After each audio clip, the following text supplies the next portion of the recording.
Boa tarde, mais uma vez aqui, tendo esse negócio, um almoço conosco, aqui no Espaço Gourmet do Parque Shopping, no Latambui. Vamos degustar hoje, né, essa comida maravilhosa, e o convidado especial nosso hoje, o presidente do Cid Varejista aqui de Brasília, Edson de Castro, e o nosso querido jornalista, Gustavo. Isso mesmo. Presidente, muito obrigado por aceitar o nosso convite e estar aqui hoje conosco. A gente vai começar com uma pergunta simples para o senhor. O senhor que já está no primeiro mandato no Cid Varejista, conta pra gente brevemente a história do Cid Varejista e a história do senhor dentro desse sindicato. O Cid Varejista existe há 45 anos. Por lá já se passaram 5 presidentes. Eu já sou o 6º. Nesses 43 anos eu tenho 20 anos de sindicato, como vice-presidente, como diretor.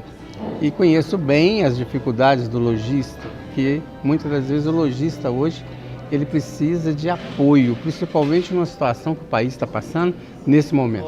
Como o senhor falou, né, quer dizer, passando nesse momento, a crise existe?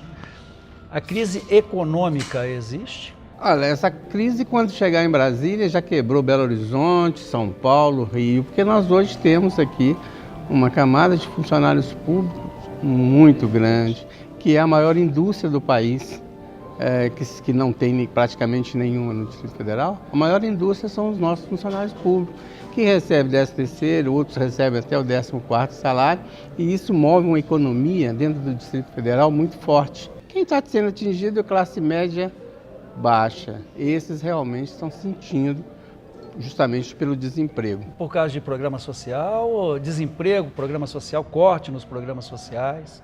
Olha, um deles que era o seguro-desemprego, que era muito mal feito, o funcionário pedia para ser mandado embora para receber o seguro-desemprego.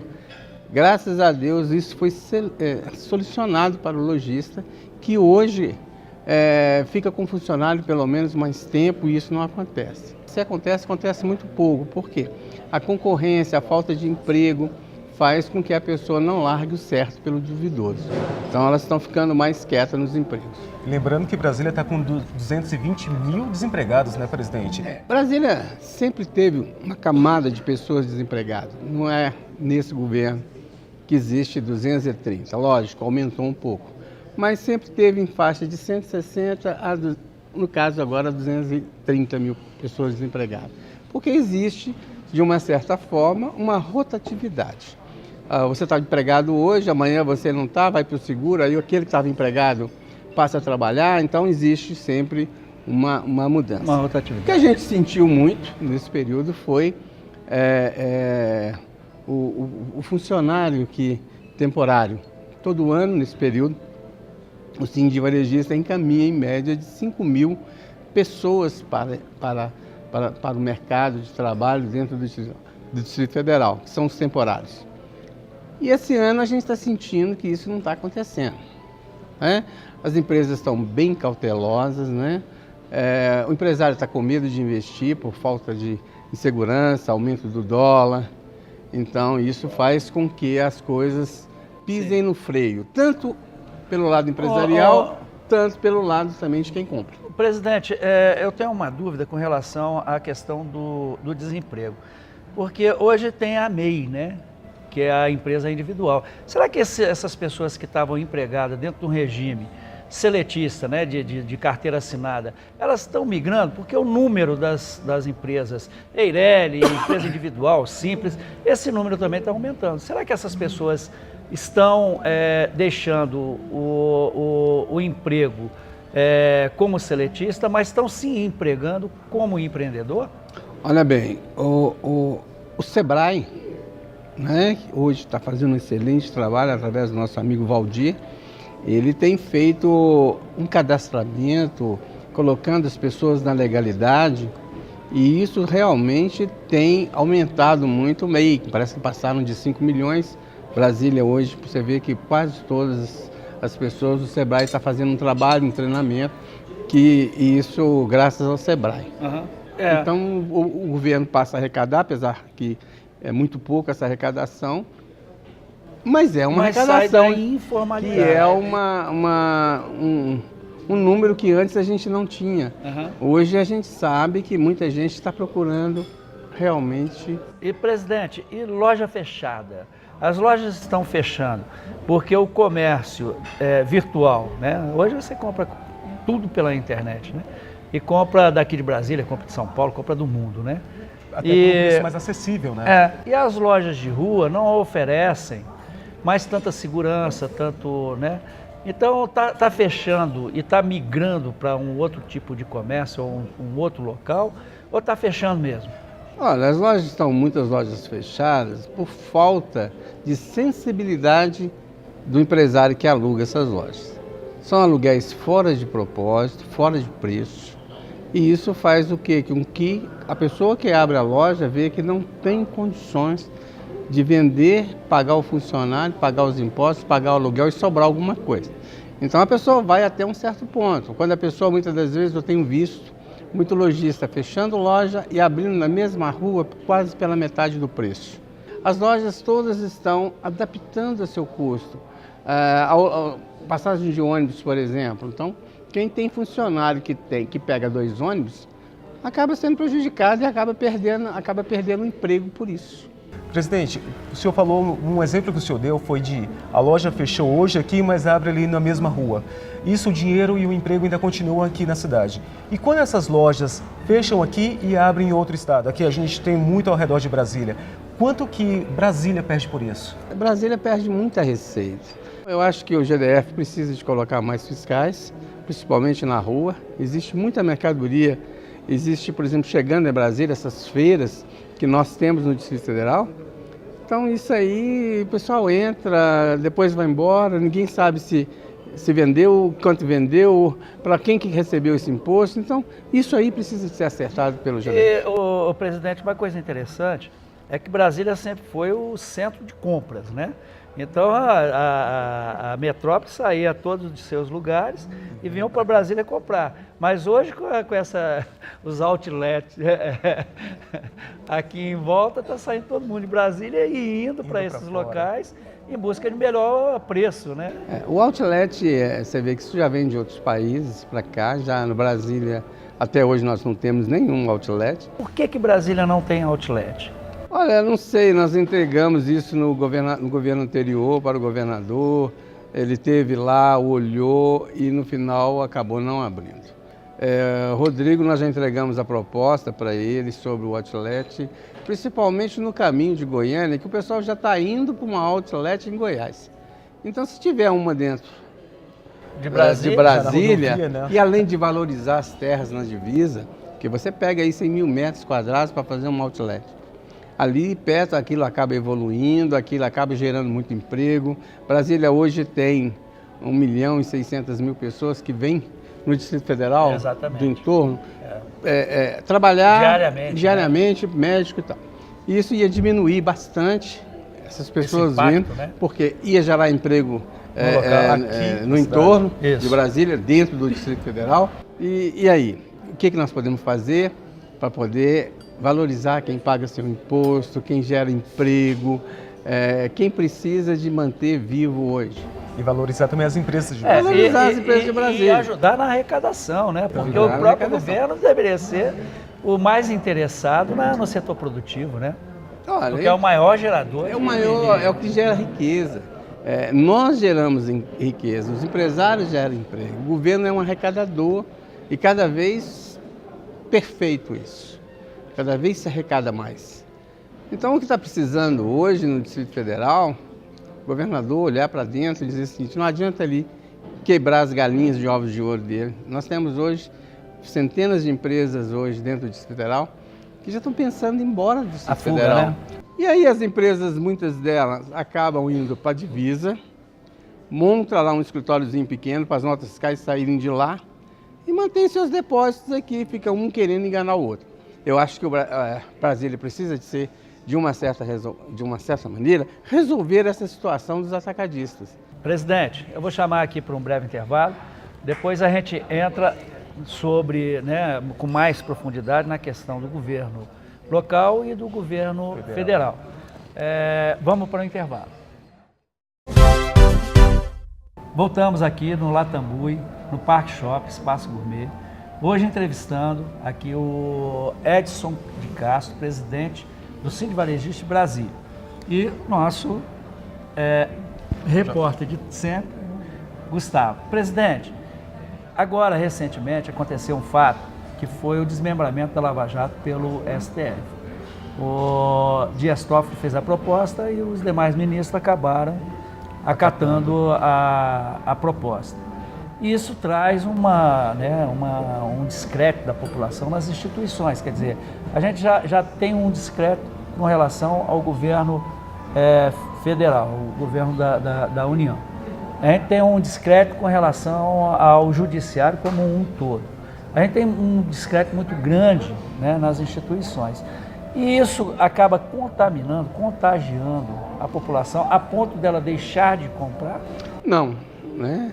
Eu acho que não. O descrédito, ele existe, mas acho que deveria ser bem mais esclarecido à população, porque em relação ao comércio, isso não traz nenhum efeito a favor e nem contra, não. Presidente, fala pra gente qual é a relação do governo local com o setor produtivo. Hoje, como é que está? Tá havendo um bom diálogo e ações ou só um bom diálogo? Estamos vendo uma pressão violenta, tanto a federação como o Sindicato Varejista, que os empresários, como centenas de milhares de não aumento de impostos, para a gente ajudar os empresários. E nós somos eleitos para isso, para defender os lojistas. Estamos ali para cumprir uma missão, não com o governo, com os empresários. Essa semana, os sindicatos aqui de Brasília tiveram uma reunião com os parlamentares, né? O que foi discutido nessa reunião? O setor foi mostrar para os deputados, que são 24, dos 24, 20 compareceram, que isso, inclusive, se fosse para aprovar qualquer projeto, teríamos quórum para isso. E dos 20 deputados que estavam lá, nós explicamos para ele que não é aumentar o imposto, sim melhorar a eficiência, né? E essa eficiência depende da Câmara para aprovar determinadas entraves que existem no governo, de secretariados aí não poder fazer nada, não poder assinar, Ministério Público também não deixa, não pode. Então tem que aprovar, tem que haver o governo, os deputados, os empresários, junto com o Ministério Público, e resolver. Como é que vão derrubar um prédio hoje que está pronto, igual o prédio, um shopping que existe em Brasília, que tem lá quase 2.000 apartamentos em cima, vai derrubar porque está errado? Então, se tem que pagar uma multa, é que o Ministério Público, sabe, resolva com aquele empresário, né? Aquela multa dinheiro, e tal. Né? Mas vamos gerar emprego, precisa de faxineira para limpar, que está fechado. Então, existem muitas coisas hoje que tem que ser resolvido. Olha, mas vai resolver, porque ninguém vai derrubar um prédio, ninguém vai derrubar um shopping. Só está acontecendo essa situação que está muito difícil para o empresário. Hoje, né, a gente percebe que tanto a população quanto o setor produtivo está procurando muito a Câmara Legislativa, os deputados, para como se assim, uma tábua de salvação.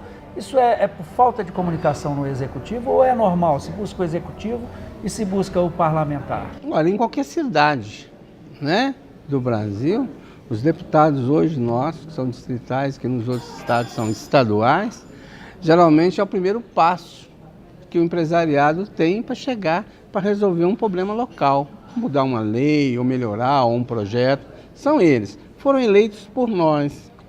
Nós colocamos eles lá. Eles vão sair, nós vamos ficar. Sempre acontece isso. Olha quantos deputados entraram, não fizeram, perderam o mandato. Olha quantos que estão aí. Então, todo ano, todo 4 anos, vai haver mudanças, sim. Mas aqueles deputados que realmente estão aí fazendo um bom trabalho, correndo atrás, esses deputados, nós temos certeza que vai melhorar Brasília. Lá também foram discutidas medidas eficazes para fortalecer o mercado de Brasília. Quais são essas medidas? É segurança, é transporte, o que é?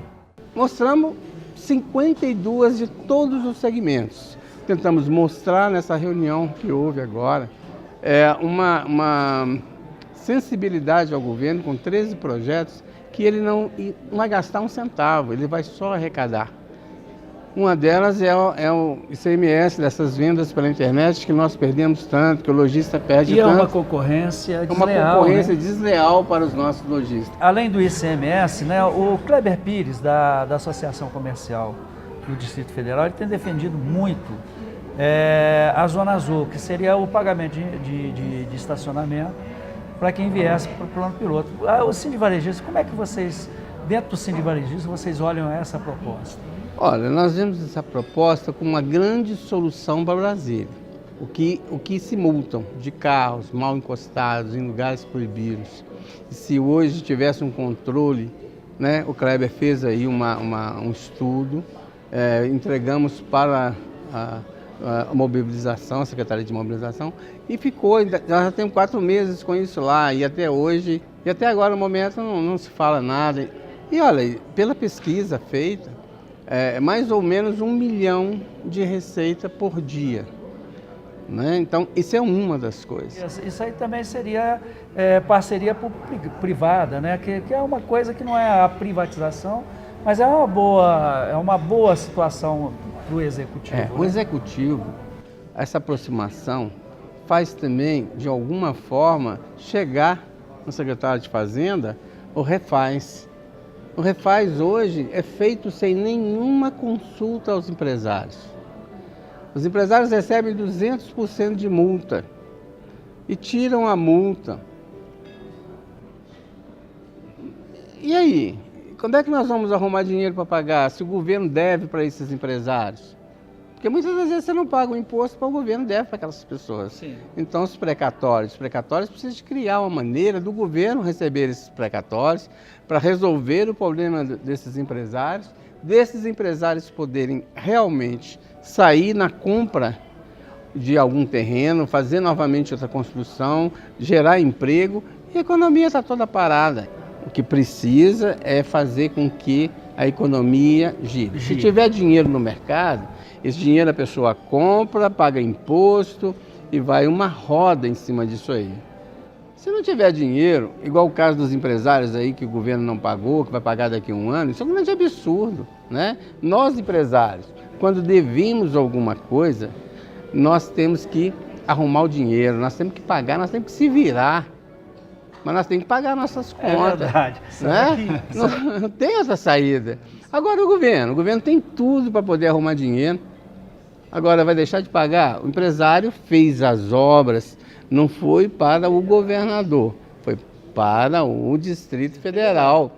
E essas obras são legais, não houve contestação, então tem que pagar. Então, um empresário hoje que investiu para poder fazer esse dinheiro para receber, isso foi tudo validado. Isso, de uma certa forma, paga em terreno, dê terreno para o cara. Ele vende o terreno, venda o terreno, coloca, se você der, eu te devo 1 milhão, eu vou te dar um terreno. Olha, a Terracap vai vender esse terreno por 1 milhão, e você faz o que você quiser. Paga em precatório, ele usa em para imposto. pagar os impostos dele, né? Então, solução, gente, ela tem, basta querer. Tem que ter criatividade. Tem que ter aí o Ministério Público junto, para não dar depois confusão. Tem que ter aí os empresários junto. Quer dizer, a saída da crise é o quê? Todos nós juntos. Isso. Senão não vamos sair. Presidente, chegamos ao final desse quadro hoje, Almoço Conosco. Muito obrigado por ter vindo. E uma mensagem, né, já que está se aproximando agora o Dia das Crianças, uma mensagem de otimismo para o comerciante que vende, né, produtos para esse mercado infantil. Olha bem, esse aumento do dólar, produtos da China, que estava aqui no Brasil, no preço de galinha morta, isso já não vai acontecer. Já diminuíram bastante esses produtos. Nós vamos ter hoje, o comércio está preparado, as lojas que vendem produtos para criança também estão todas preparadas para vender. A venda é um grande termômetro para final de ano. Se vocês verem que no Dia da Criança nós tivermos uma boa venda, olha, os empresários podem se preparar porque nós vamos ter um excelente final de ano. Se fosse sair os produtos mais baratos, final de ano só vão ter produtos mais baratos. Essa é a forma que o Sindivarejista faz a pesquisa de preço médio de produtos. Então é o seguinte, final de ano, Dia da Criança, não tem como você não dar um presente para o teu filho. Não adianta muitas das vezes você tem que dar um brinquedo para ele, principalmente depende da idade dele. Então, todos nós que temos filhos, sobrinhos, sempre temos que dar algum presente. Então vai ser fantástico o Dia da Criança, eu tenho certeza. adequado à economia que nós estamos vivendo hoje. E Natal não tem crise no Natal. Todos compram presente, mesmo que seja modesto, mas existe comércio. Obrigado, presidente. Obrigado, Gustavo. Muito obrigado. E boa tarde a todos. Até o próximo domingo.